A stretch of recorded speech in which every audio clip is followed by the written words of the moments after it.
Welcome to the Aaron Harber Show. My special guest today, the president of the University of Chicago, Robert Zimmer. Bob, thanks for joining me. It's a pleasure. Great having you on the show. Tell me, I'd really just be interested in your take on the state of higher education across the country today. Well, when you talk about higher education, a key thing to remember is it's not uniform. It's a very heterogeneous structure. So there are various components of it, various pieces, and so because it's a complicated structure, the answer is inevitably complicated.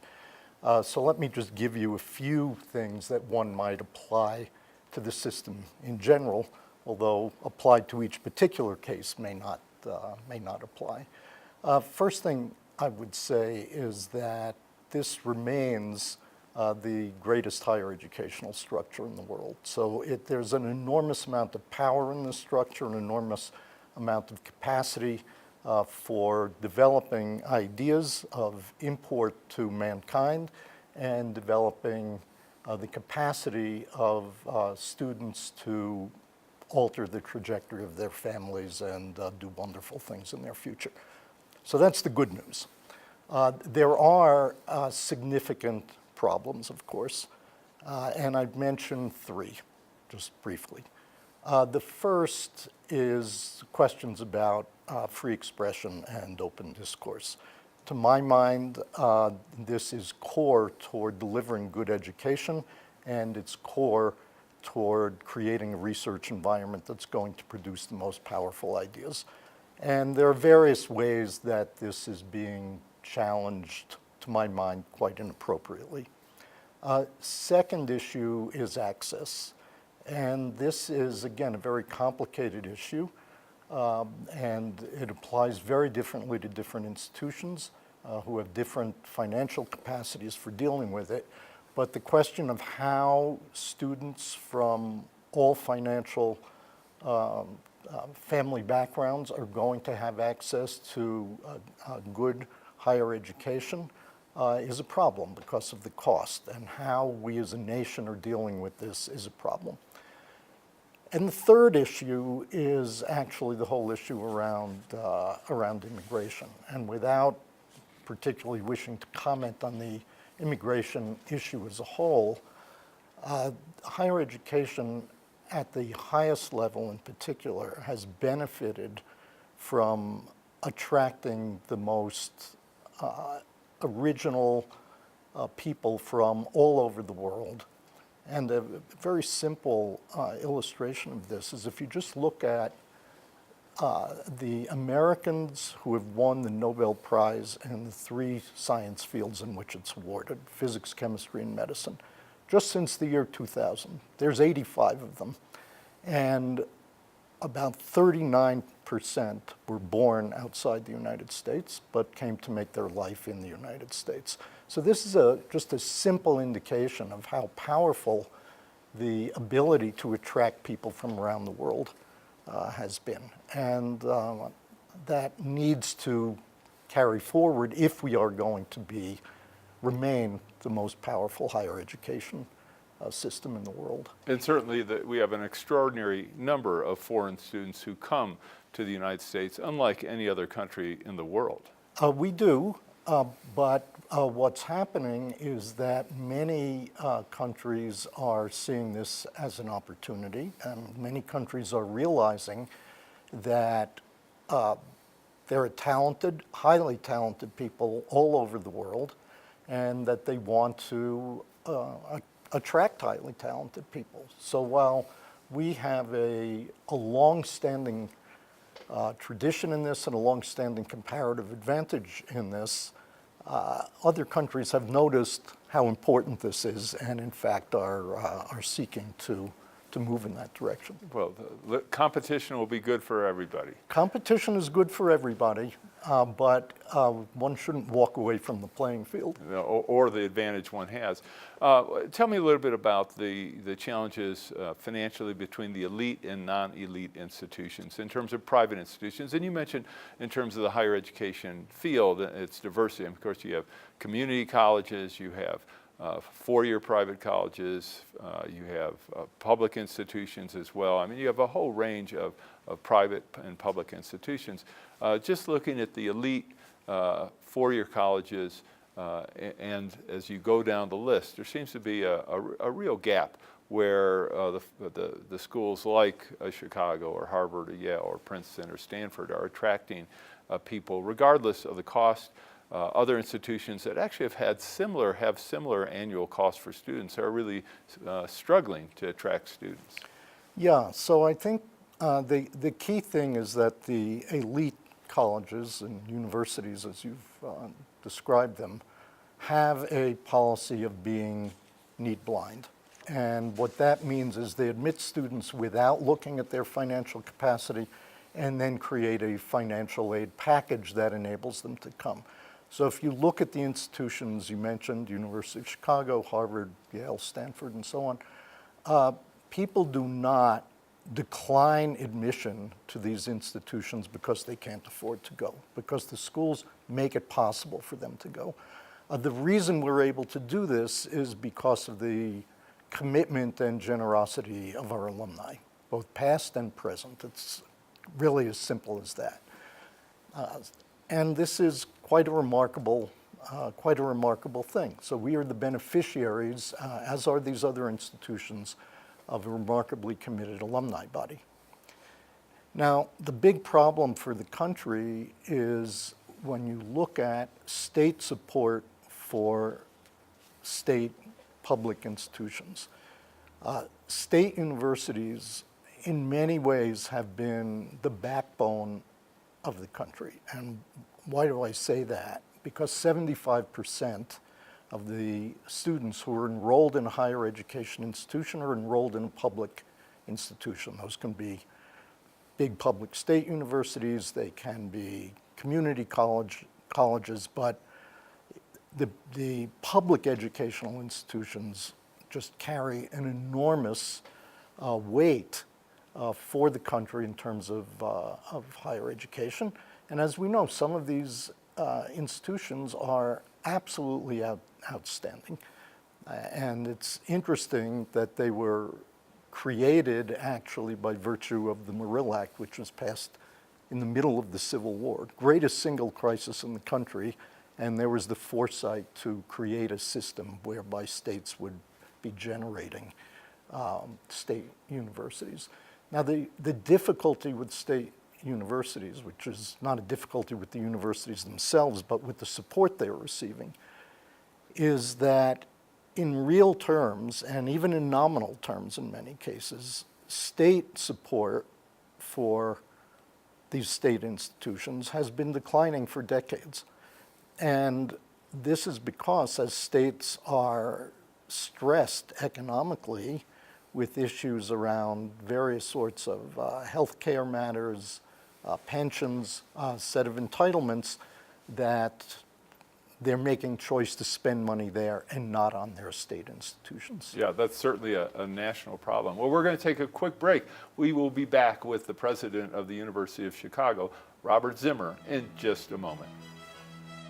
For information on how to help promote civil and mutually respectful discourse and support expansion of the distribution of our programs, please email info@harbertv.com.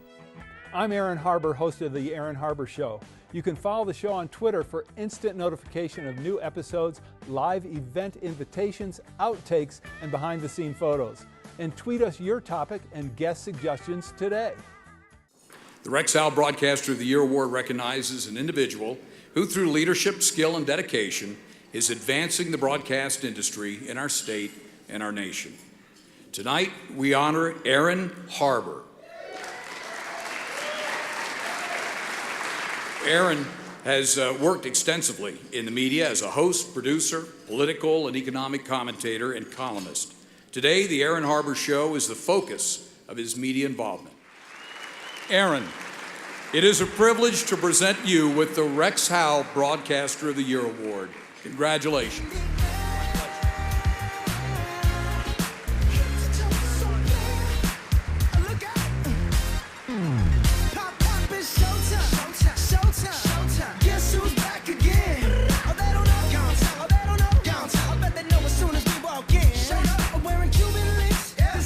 just make journalism great again.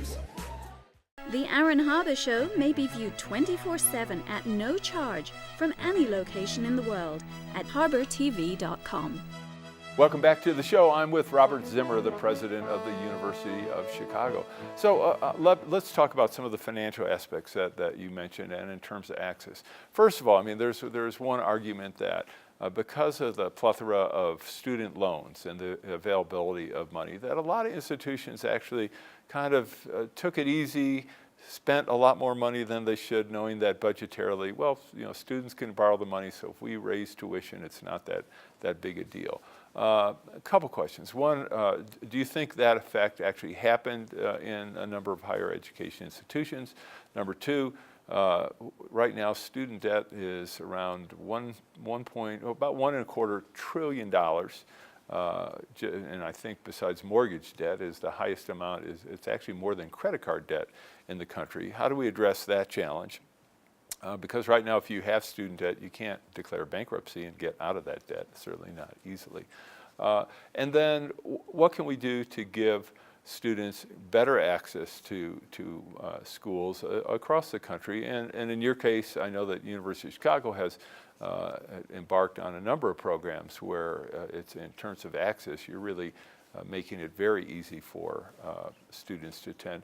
And then fourth, if we can remember all four questions, certainly there's no question that the high end of the elite institutions, if you're at a certain income level, you can go there literally at no cost to you.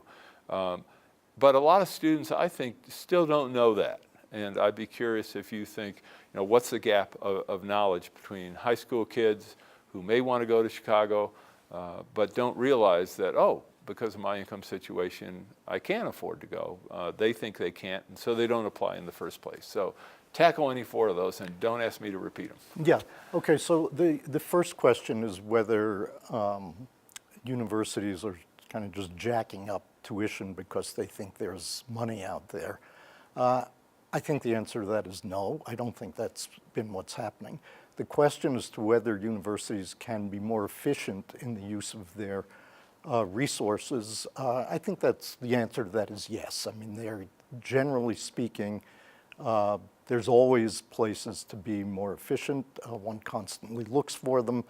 And so I think universities as a whole can in fact do a better job doing that. But I don't think there's any particular type of scheme to defraud people in that way. In terms of what to do about this massive amount of debt, I don't have an answer to that retrospectively. Going forward, there's no question, I think, that we're, as a country, going to have to figure out how to do much, much better to create more opportunities, and each institution is going to have to figure out what it is they can do and make it a priority.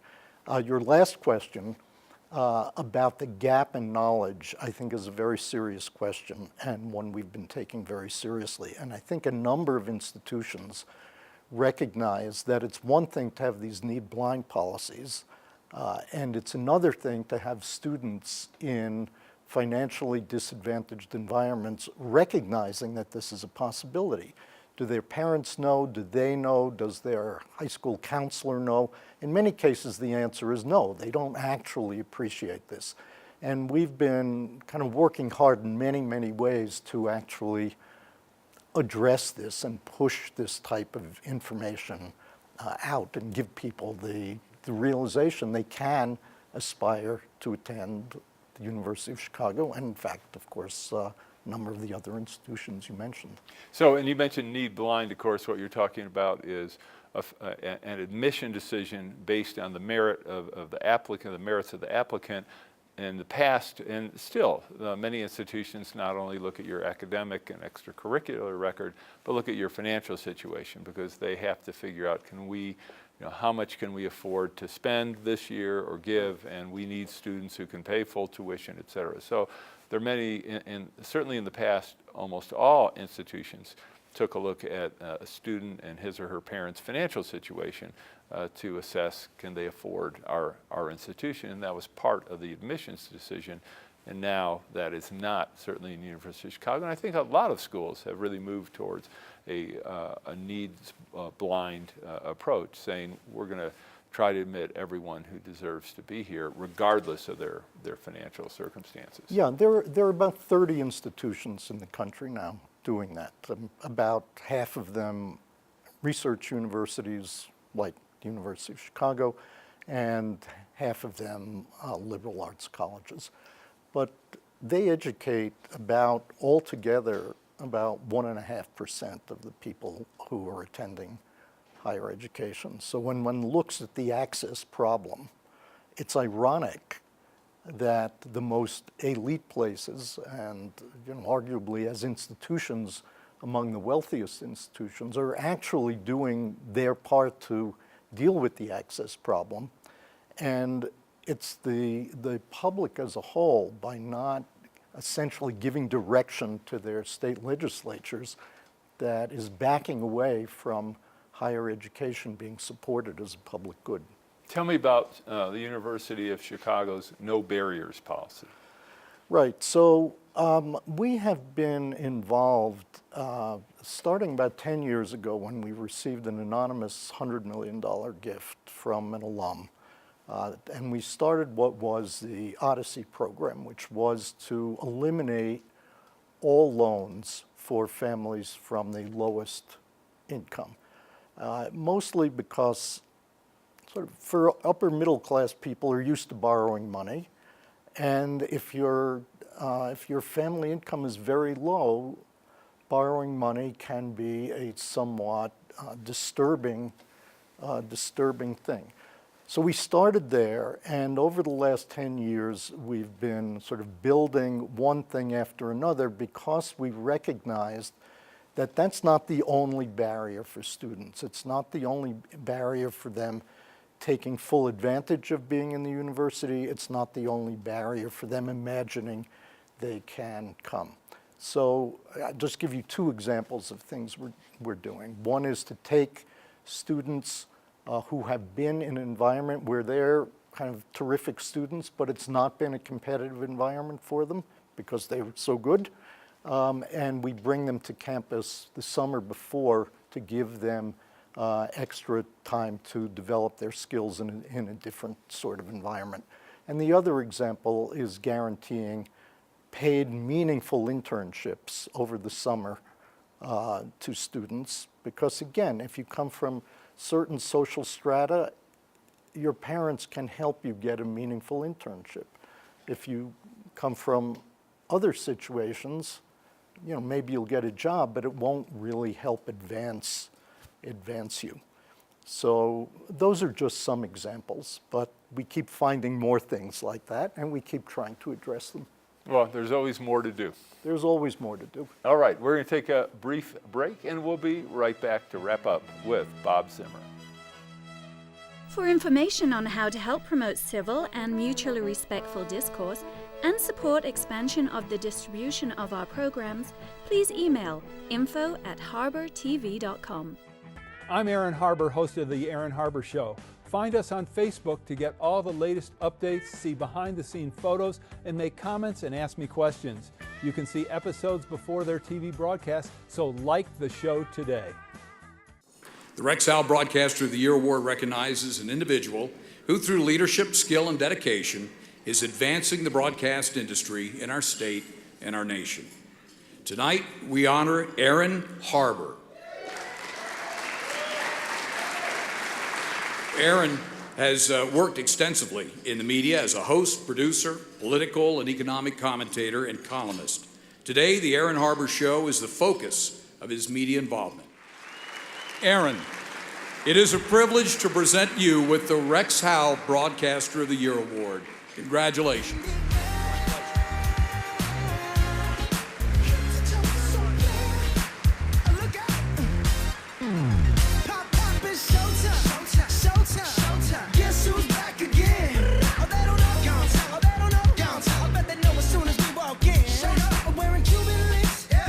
Just make journalism great again. I'm Aaron Harber, host of The Aaron Harber Show. You can follow the show on Twitter for instant notification of new episodes, live event invitations, outtakes, and behind-the-scene photos. And tweet us your topic and guest suggestions today. Join me and watch The Aaron Harber Show. Watch The Aaron Harber Show. Watch The Aaron Harber Show. Watch The Aaron Harper Show. Watch The Aaron Harber Show. I'm Reverend Jesse Jackson. Watch The Aaron Harber Show and keep hope alive. I'm Aaron Harber, host of The Aaron Harber Show. I very much would like to hear from you about the program, so please send me an email with your thoughts. You can suggest what topics I should cover, what guests I should invite to be on the show, or even what specific questions you would like me to ask. This is your program, so send your suggestions to aaron@harbortv.com. I promise to personally read every one, so email me today. And most of all, thanks for watching. The Aaron Harber Show may be viewed 24/7 at no charge from any location in the world at harbortv.com. Welcome back to the show. We are with the president of the University of Chicago, Bob Zimmer. So, Bob, I'd be really interested in your take on free speech. I know you've had a lot to say about free speech on campus. A lot of discussion in the public forum, free speech discussion, as it were, about safe spaces and speaking areas or zones and demonstration zones and things like that. I think I'll toss in the word snowflakes as well. Tell me your perspective on free speech, and especially at the University of Chicago. Well, so I've taken a very strong position on this, and the reason I've done that is because I believe it's absolutely essential to have an environment of free expression, open discourse, intellectual challenge in order to provide the most powerful education that's going to empower students for the rest of their life. And it's also necessary for the right environment for research for faculty that's going to produce ideas of lasting impact for humankind.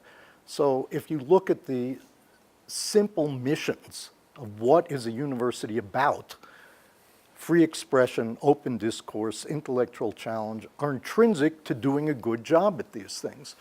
So to my mind, the baseline is actually as simple as that. If we want to do a good job, these things are critical. Now, one of the other issues that gets raised here is often the question around diversity and inclusion. Is this in conflict with free expression and open discourse? My own feeling is that very much is not, and that and I've often put this question of inclusion into what? An environment of free expression is difficult for everybody. It's not a natural state of affairs. Most people do not like to hear ideas that they fundamentally disagree with or that present a different worldview. And so everybody needs help in gaining and understanding why this is important and how to work in this environment. Now, in fairness, there are going to be often bigger challenges for typically groups that have been historically excluded. But the way to deal with that is, in fact, by talking about that, giving people help with that, constantly telling people what the impact of their speech is, and so on. And you mentioned protest, and let me say one word about that. Protest is an extremely valuable and important means of free expression. So one should never take the idea of free expression as limiting protest. It's quite the opposite, that protest is, in fact, should be welcome on campus. What is not welcome is disruptive protest, because that is arrogating to yourself the right to free expression, but not to other people. And so one has to clarify that protest is totally fine, disruptive protest is not fine at all. What about inviting controversial speakers? Does the university have any rules or guidelines in that regard? No, we don't. What we do is we want to create an environment where faculty and students are empowered to be able to hear who they want to hear. So student groups, faculty, have the capacity to invite who we want. And it's our job to maintain an environment that is maximally unchilled, where they can hear who they want because they want to hear what they have to say. In many cases, challenge them. In many cases, learn more about what they have to say. Tell me one controversy on a number of campuses, certainly at the U of C, has been the boycott related to divesting and sanctioning Israel, and legislation passed in Illinois. What's the status of that controversy at Chicago? Well, we are absolutely clear about this. We will not support in any way any academic boycott of anybody. That includes Israel, but is not restricted to Israel. And we have a very clear policy about not using the investments in our endowment to express political views of the institution. So we're not doing that either, and won't do it. All right, we have only a couple minutes left. I want to get in a few more questions. Okay. The new 1.4% endowment tax, does it affect the University of Chicago, and what is the university's involvement in addressing the challenge of that issue, regardless if it affects you or not? Yeah, well, it does, and I think there's consortia of universities that are addressing this. Of course, what it does is it exactly takes away money from enabling us to support students Give more scholarships, yeah. Exactly. So I think it's a problem, and we're addressing it in collaboration with others.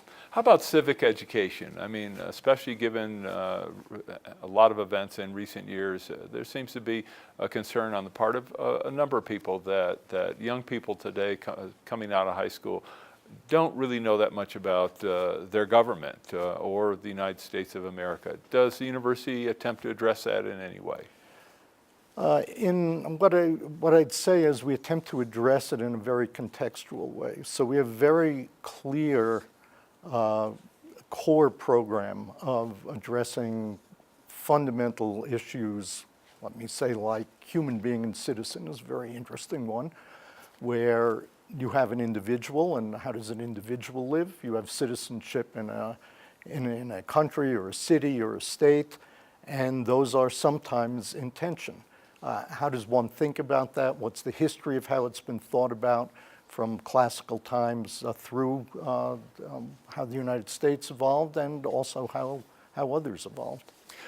Is the university, I mean, my experience at the University of Chicago in Hyde Park was one of dining at what was called, I don't even know if it's still there, the International House, where you had all the international students. So I got exposure to people from different countries at a very young age.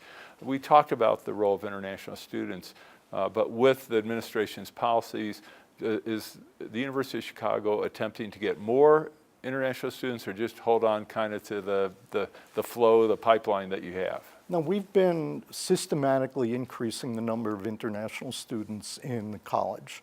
In many ways, for graduate schools, for many of the parts of graduate school, there are many, many applicants to come and many, many students who are there. But we've been systematically increasing the number in the college because we feel that it's important to the nature of an education in today's world for everybody. And we're going to continue to do that. All right, Bob, thank you so much. Thank you. Enjoyed it very much. All right, that was Robert Zimmer, the president of the University of Chicago. I'm Aaron Harber. Thanks for watching.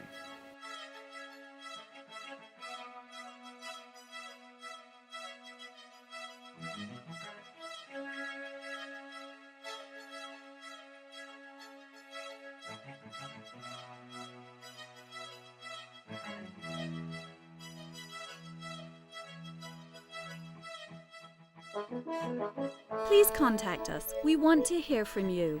And thanks for watching.